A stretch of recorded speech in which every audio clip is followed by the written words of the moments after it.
po. Kumusta naman ang buhay dito? Okay lang po. Minsan po may nag-ano dyan. May nagpaparamdam.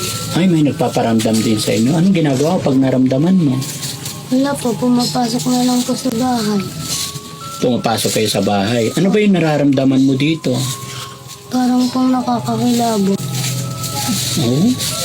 Bakit? Paano ka kinikilabutan? Kasi po lagi na lang pong may sumisit-sit dyan. Parang may sumisit-sit. Opo. Mag-iingat kayo, ha? Eh,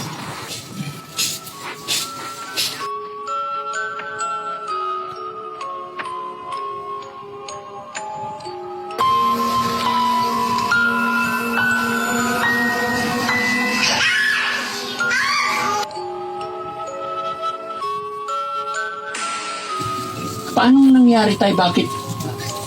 Bakit dito kayo napatira? Sa sementeryo. Naranasan nyo na rin ba mga kababayan na nagpaparamdam sa inyo ng ating mga mahal sa buhay? Kaya ngayon mga kababayan, sa araw na ito, nandito ako sa gitna ng sementeryo. At kukumustahin natin yung mga kababayan natin nakatira dito kasama ang ating mga mahal sa buhay na nakaimlay dito. Mga kababayan, samahan niyo po kami at alamin natin ang buhay sementeryo. So may nakita tayo dito mga kababayan, isang pamilya. So kukumustahin natin sila.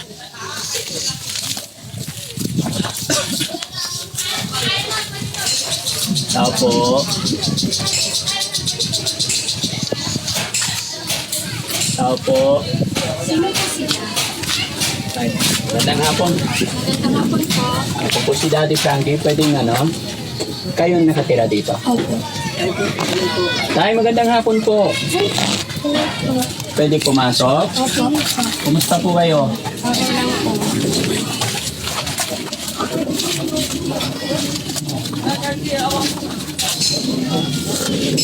Ay, kumusta? Ano pangalan ni tatay? Carding po. Tatay Carding. Tatay Carding, magandang hapon.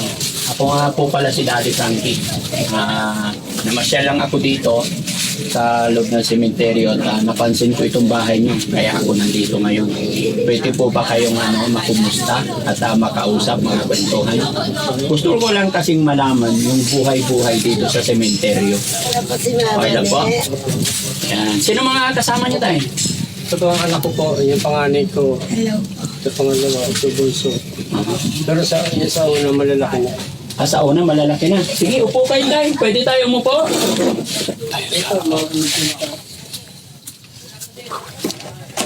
Etong bahay niyo tayo? Opo po. Etong mga to? Kama? Hindi po. Ito yung nicho po. Ha? Nicho. Ay, nicho. Bakit yung nicho nasa loob ng bahay?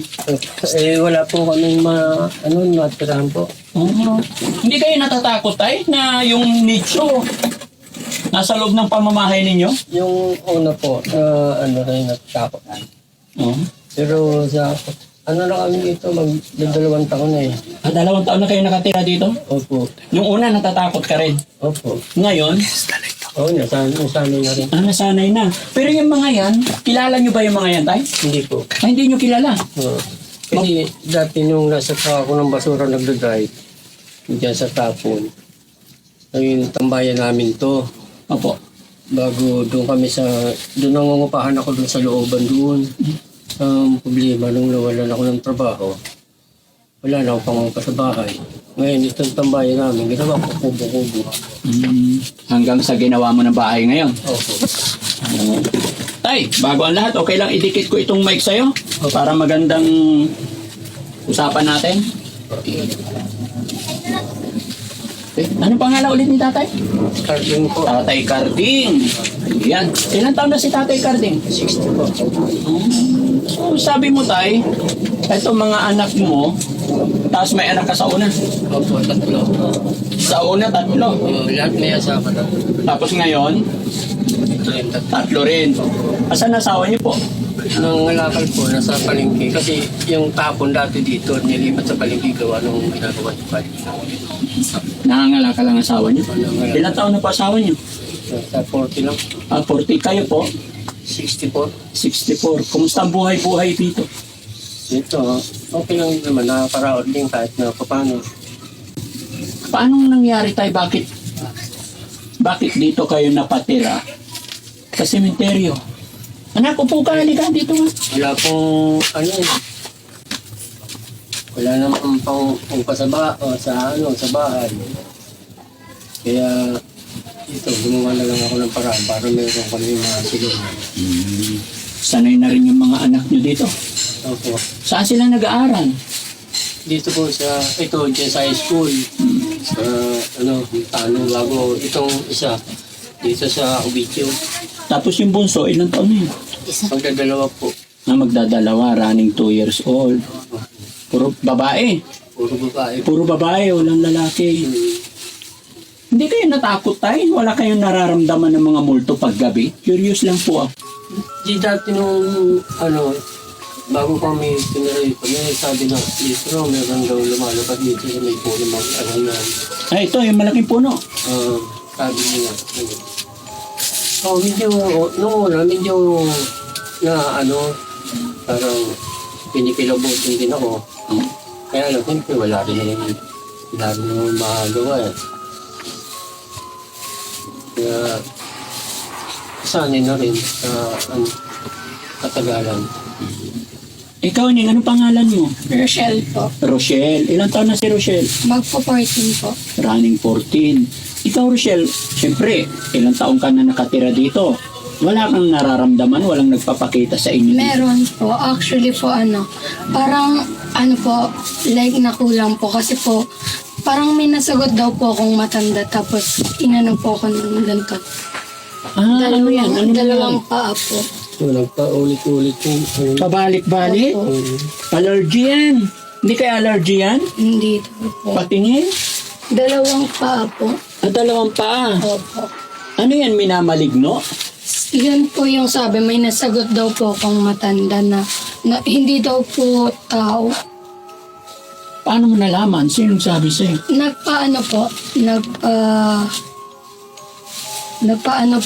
Tawag doon.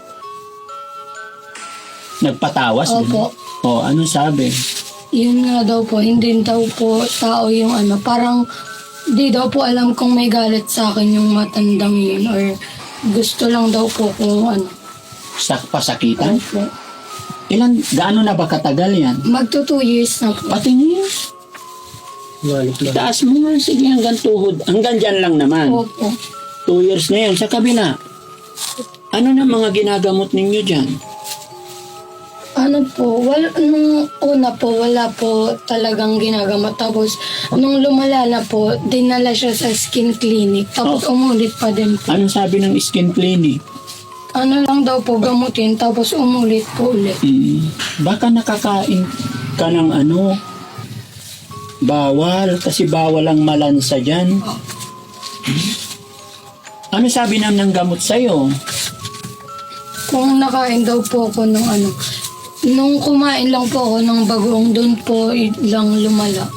So matagal na yan. Opo. Anong pakiramdam? Di ba Makati? O Makate po, tapos masakit po. Di po ako nakakatulog. di ka nakakatulog? So nung sinabi sa'yo na nakasakit ka ng matanda, ano sinabi mo? Naniniwala ka ba doon?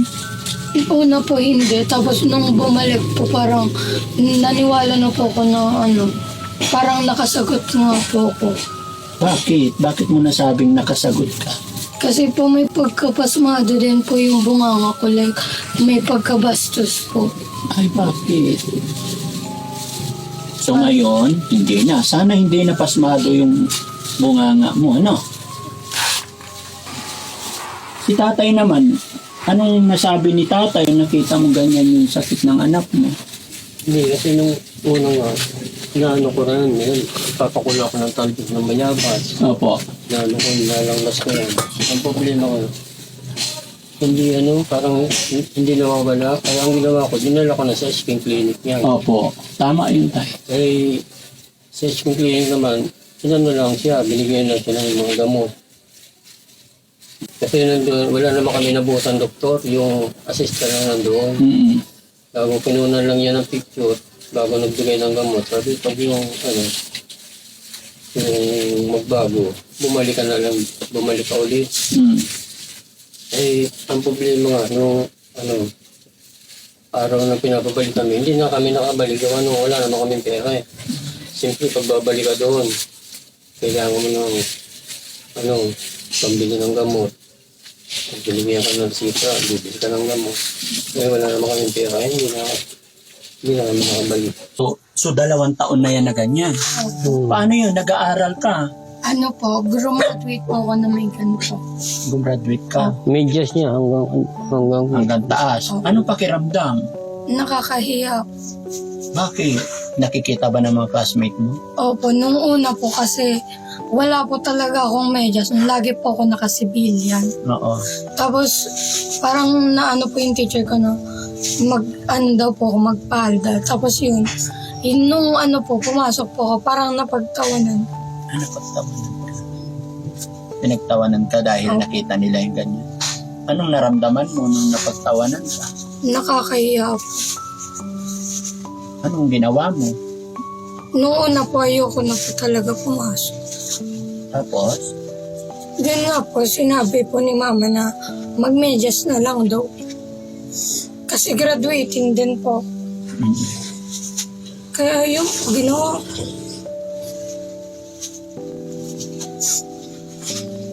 Tinutokso ka ba ng mga classmate mo? Nung una po, pero ngayon po hindi na po. Kasi po naiintindihan na po nila eh. Anong naintindihan nila? Naintindihan nila? Ano po, sinabi ko po na may insecurity sa... Naging honest na lang po na ganun po ako. Kung ayaw po nila sa akin, okay lang. May kaibigan ka mo naman. Oh. Gusto mo bang gumaling yan? Oh. Nahihirapan ka ba? Opo, sobra po. Bakit? Paano mo nasabing sobra yung hirap? Ano ba nararanasan mo sa buhay araw-araw? Lagi po Makati, tapos pag napasok po ko, yung pag malagkit po, pag inubad ko po yung medyas, lalo pong sumasakit kasi dumidikit po sa medyas. Yun po, lagi pong Mag-pray ka lang. Hindi natutulog si God. 14 ka pa lang, no? Running 14. Ano nangyari naman sa mata mo? Nawalan po ng isang pilik mata. Bakit nawala? Lagi ko po kasi ginaganon. Bakit? Pag nakatipo, kasi po lagi po siya, minsan naaanuhan po ng langgam. Kaya kinakamot ko po. Tapos nung last po, naano ko po yung isa kong pilik mata. Tsaka namagana po ng pagligo ko. So ngayon, sa araw-araw na lumilipas, anong ginagawa mo araw-araw? Anong pinagkakaabalahan mo? Ano po, nagmumodule po, ganun. Tapos minsan po, wala po, nakahilata lang, naglalabo, ganun. Papasok ka rin, di ba? Opo. Papasok ka pa. Anong grade ka na? First year high school po. First year high school. Basta laban lang, Rochelle. Opo. Okay. Ano ba pangarap mo sa buhay? Maging flight attendant. Galing naman. Bakit flight attendant? Gusto ko po kasi maranasan yung dream, dream ko po yung makasakay sa aeroplano.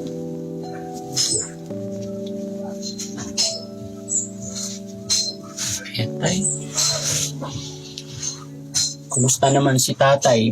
Kumusta naman siya? Yung nanay tatay mo, kumusta naman sila bilang magulang mo? Okay lang naman po, pero minsan po, gipit talaga, wala na po. Mahirap ba buhay niyo dito? Oh, Bakit mo nasabing minsan nagigipit? kasi minsan po wala pong nabebenta ng kalakad.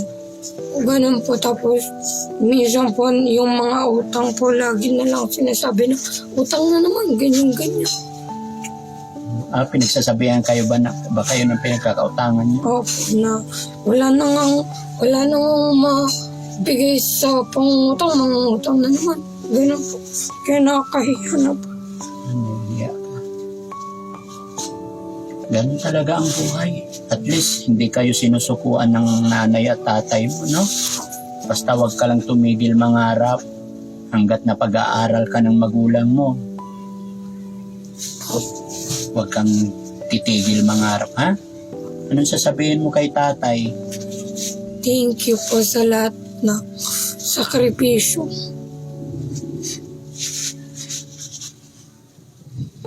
Kahit po ganun yung ugali namin, na ano pa din po nila. Minsan ba nagiging salbahe ka? Opo. Alam mo rin na mali yun. Opo. Ngayon alam mo na at nagkakaisip ka na, hindi mo na ulitin, no? Gaya ng aking sinabi, Rochelle, huwag kang mawala ng pag-asa. Yung sakit sa paa mo, minor lang yun. Hanggat nananalig ka kay God, maraming gagawa ng paraan si God. Gagawa ng paraan para gumaling ka hanggat naniniwala ka sa Kanya. No? Si ate naman. Ate, ikaw, kumusta ka naman? Okay lang po. Kumusta naman ang buhay dito? Okay lang po. Minsan po may nag-ano dyan. May nagpaparamdam. Ay, may nagpaparamdam din sa inyo. Anong ginagawa pag naramdaman mo? Wala po, pumapasok na lang po sa bahay. Pumapasok kayo sa bahay. Ano ba yung nararamdaman mo dito? Parang kung nakakakilabo. Huh? Bakit? Paano ka kinikilabutan? Kasi po lagi na lang pong may sumisit-sit dyan. Parang may sumisit-sit. Oh, Mag-iingat kayo, ha? Kapatid mo, no? Ikaw taga-alaga? opo. Ilang taong ka na? Magta-13 po. Tapos na po birthday ko. Tapos na birthday mo, kaya 13 ka na. Anong po, handa? 12 lang po. Ha? 12 lang po. 12 lang. O, magta-13. Kaka-12 mo lang. Anong handa ng birthday mo? Nag-ano lang po kami, nag-swimming. Nag-swimming. Bakit ikaw nag-aalaga? Nangangalakad po kasi sila namin. Kaya ikaw naman ang bantay dito. Opo. Basta, hindi habang buhay, ganyan ang buhay natin, no? Nangarap lang kayo. Tay, si tatay naman. Lungkot ni tatay, tahimik ni tatay. Tay, kumusta naman ang buhay mo? Sabi mo, driver ka dati. Bakit ngayon? Driver ako dati ng truck ng basura. Opo. Nung nagbago ang mayor, wala, tanggal. Bago naglabas ako ng jeep. Problema, nag-lockdown, di ba pinatigil yung mga pamamasada. Oo. Yun, nawala na naman. Ito ngayon yung trabaho ko, minsan, tinatawag ako sa junk shop, mag-drive. Yun, doon ako nakapag-drive. Pag yung wala. Pag yung pumapasok sila, yun ako ang nag-aalaga ng bata. Ito lang sa bahay. Yung mga anak, yung asawa at anak mo doon sa una, kumusta naman sila? Bakit kayo? Maayos naman. Ano nangyari? Pumapasyal mo yung mga anak mo dito, tay? Minsan, pag yung hindi ako nakapunta doon, sila napunta rito. Pero dati madalas pumupunta ako doon. Madalaw ako doon. Marami bang nakatira dito sa sementeryo na kagaya nyo? Wala po masyado. Wala pa masyado. Kasi yung ibang sementeryo, madami, Sa part ng Manila, di ba, pati sa ibabaw ng apartment, meron. Oo. Dito, naman, madalang lang yun. Paano yun, tay? Pag dumating yung mga kamag-anak dito, anong ginagawa nyo? Wala. Diyan lang din kayo? Hindi, nandiyan kami sa labas. Katulad pag unras, yun, tilog sa kandila. Basta inaayos ko lang, kahapon nilitering ko na yan para Nilinis nyo? nilinis ko na para pag anytime na dumating sila malinis. Para naalagaan ko na lang. Inaalagaan nyo rin yun para hindi sila magalit, no? Opo. Yun na lang ang Nung nakaraang unras nga dumalo sila rito Binibigyan pa kami ng pera pero hindi namin tinanggap. Kasi yung pagtira namin, sapat na ano, tulong nila sa amin. Pero pag binigyan kayo para makatulong din, Nakakaya naman. ba't ka nahihiya? Hindi, kasi dito na nga kami nakatira eh. Kasi ang ano lang namin, malaki na yung may tutulong namin, alagaan na lang namin yun. Yun lang. Saan ba probinsya ni tatay? Bicol pa ako. Sa Sorsogon. So, paano nangyari tayo at napadpad kayo dito? Ano yun? Parang ginusto mo rin bang manirahan dito? Paano nangyari? Hindi. Ano kasi, sa totoo lang po, ako, no read, no write ako. Hindi nga ako nakapag-grade 1 eh. Umalis ako sa Bicol 1979. Pumunta ako ng Quiapo, dishwasher. 30 pesos isang buwan. Doon ako nagtrabaho. Hanggat na napunta ko rito sa Cavite. Kung saan ako na hanggat kaya ako medyo natuto sa mga kaibigan, tinutulungan ako.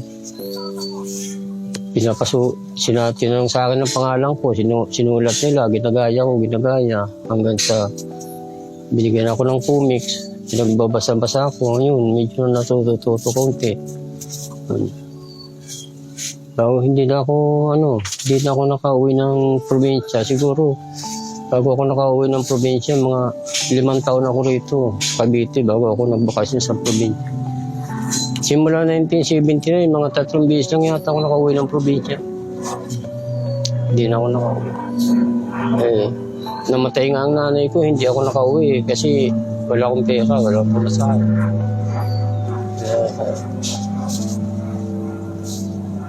Hindi ko na nga nakita yung mga kapatid ko eh. Ilan kayo magkakapatid tayo? Kami? 6. So mula nung umalis ka ng lugar ninyo hanggang ngayon, hindi na kayo nagkikita-kita? Opo. Wala na kayong contact sa kanila? Wala. Hindi ko naman alam kung may mga cellphone sila. Hindi naman Pero syempre, ilang taon ka tayo? 64. Pang ilan ka sa magkakapatid? Pangalawa po. So ibig sabihin, mas mababa pa ang edad nila. Nasa 62, 61, Opo. di ba? 50. Wala mang lang sa akin eh. Wala na naghanap sa'yo? Wala. Dati yung kapatid kong bunso, dati nung nagdadrive ako sa basura, pumunta rito na trabaho. Nawalan ng trabaho. Sumama sa akin sa truck, nangalakal siya. Bago nung umuwi, hindi na bumalik, hindi na nagparamdam. Yung iba mong kapatid, di mo talaga nakita. Ilang taon na kayo hindi nagkita-kita ng mga kapatid mo? Matagal na, siguro. Kung nasa, mga 20 years na siguro. 20 years na. Hmm. Pero syempre, ano man, nandito na yung pamilya mo, nakasanayan mo na dito. Opo. Kung sakasakali man tayo, gusto mo makita rin yung mga kapatid mo? Sana nga. Gusto ko rin sana, ang problema nga, yung pamasahe, uwi ng probinsya.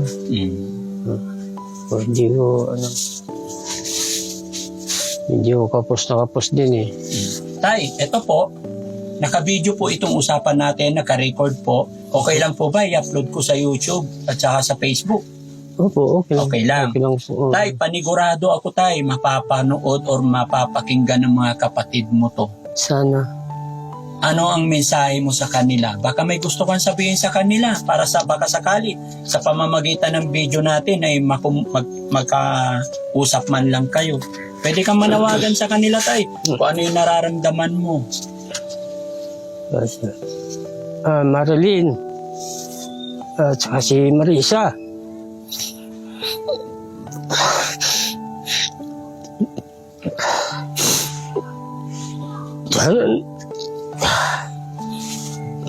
Sana napanood niyo ako. Kasi nyo. Hindi ako makauwi. Wala akong pera eh. Kaya kung meron man kayong cellphone, lang kayo sa akin. Text kayo sa akin. O yung mga umuwi dyan po, pupunta rin sa Cavite, padala kayo ng cellphone number nyo para contact ko naman kayo. Salamat. Mga magulang mo, tay, Wala na po. patay na sila. Opo. Hindi mo na sila nauwian nung namatay sila. Yung tatay ko lang. Pero yung nanay ko nung namatay, hindi ako nakauwi. Hindi ka na nakauwi. Kasi wala na rin pamasahe. Sige tay, huwag kang mag-alala, no? Kung sa Bicol lang naman sila, pati ako tay, naiiyak eh. Sa Bicol lang naman sila, sigurado ako may awa ang Diyos. Mapapanood at mapapanood nila to. Marami tayong mga kababayan na pag-share ng mga videos natin. Basta wag lang tayo mawala ng pag-asa, no? Gagawa at gagawa ng paraan si God para makontak natin yung mga kamag-anak natin, no? Yun lang naman tayo, nangumusta lang ako. At gusto ko lang malaman yung buhay-buhay ninyo. So, sabi ni tatay, walang pera. Kaya bigyan ko si tatay ng konting tulong financial, no? Sana makatulong ito, tay. No, tay, kamay mo. 1, 2, 3, 4, 5,000. Sakali, bilhan mo ng gamot yung paa ng anak mo, tay. Sana. Pa-check up mo ulit. Kasi ano lang yan, baka allergy lang yan. Opo. Mura lang naman sa konting sakripisyo lang kaysa lumala. Kasi pag napabayaan ninyo yan, aabot hanggang sa 20. Ngayong maliit pa, gawa na natin. Sakripisyo lang anak, kahit ikaw dahil alam mo na yung tama.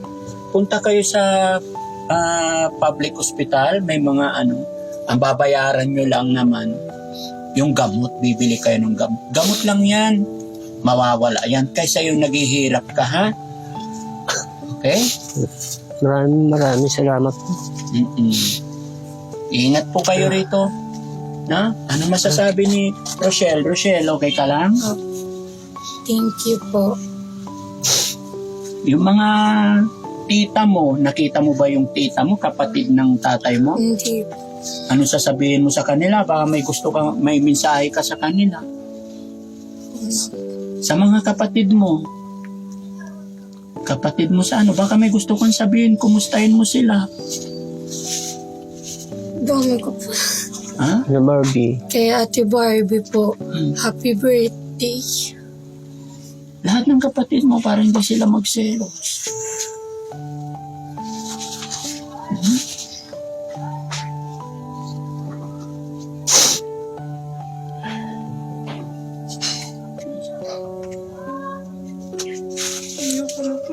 Bakit?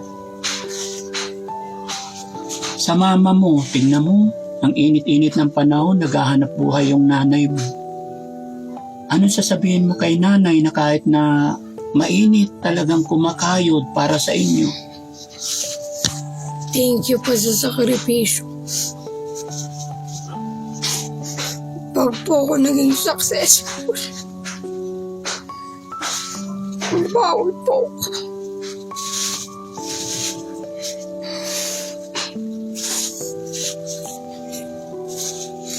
Sige. Lahat ng pangarap mo, Rochelle, matutupad yan basta lagi ka lang tatawag kay God. Tandaan mo, pakakamahalin mo yung mga magulang mo, ha? Okay, ikaw din natin, ha? Mahalin nyo yung mga magulang nyo, ha? Papakabait kayo, ha? Yan, mga kababayan, mga kabarangay, isang pamilya ang ating nadalaw dito sa sementeryo. At ito, nakita natin yung kanilang sitwasyon, mga kababayan. Maging sila man ay hindi nila ginusto na dito sila tumira, pero dahil sa kahirapan ng ating buhay, dahil sa kawalan, kaya napilitan na lang silang manirahan dito. Kaya mga kababayan, maraming salamat po muli at hindi kayo nagsasawa pagsuporta kay Daddy Frankie. Dahil po dyan ay tuloy-tuloy din po tayo nakakapag-abot ng kaunting tulong pinansyal, lalong-lalo na sa mga kababayan natin nandito sa laylayan. Kaya maraming salamat po and God bless po sa ating lahat. Shout out po sa Team Rise Above, mga kababayan nating OFW at mga kababayan natin nasa ibang bansa. Yan, baka may mga hindi pa nakapag-subscribe po sa aking YouTube channel. Ako'y maglalambing sa inyong mga kababayan. Ayan, pwede pong click yung bell button nang sa ganoon ay lagi po kayo ma-update sa mga videos na i-upload ko pa. Maraming salamat. God bless po and bye-bye. Na ako doon sa napanood ko sa'yo yung pinapagamot mo ng ano to, laki-laki ng paabag. Napanood mo yun, Tay. Opo. Salamat naman. Nakapalo nga po siya sa'yo. Ay, ganun. Nainis ako yung napanood ko sa'yo yung ano, babae na nasa kali na ano, dala pa yung bata. Sabi mo, bibigyan 15,000, wag lang babalik sa kali. Pagbalik mo kinabukasan, andoon na naman. Napanood mo yun pala, Tay. Salamat share lang yung videos. May tanong ako, Tay. Dahil sabi mo pinapanood mo si Daddy Frankie, naisip mo rin pa or sumagi sa isip mo na minsan ay makakarating si Daddy Frankie dito sa inyo? Ayun Hindi. nga, Daddy. Sabi, Yun yung pinagdasal, sabi ko sana pumasyal dito. sabi niya po, sana naman pumasyal dito si Daddy Frankie. Sige. Basta tuloy-tuloy lang ang laban tayo, no? Opo. Maraming salamat. Basta wala tayong inaapakang tao, kahit anong hirap. Darating ang panahon, magiging maginhawa rin yan. Kung hindi man tayo naging matagumpay nung tayo ay nagpapamilya, malay natin, baka sa ating mga pamilya, basta pinalaki natin sila ng maayos, paglaki nila, may tagumpay na rin darating, no? Yun lang. Maraming salamat. Thank you po. Tay, dahan-dahan.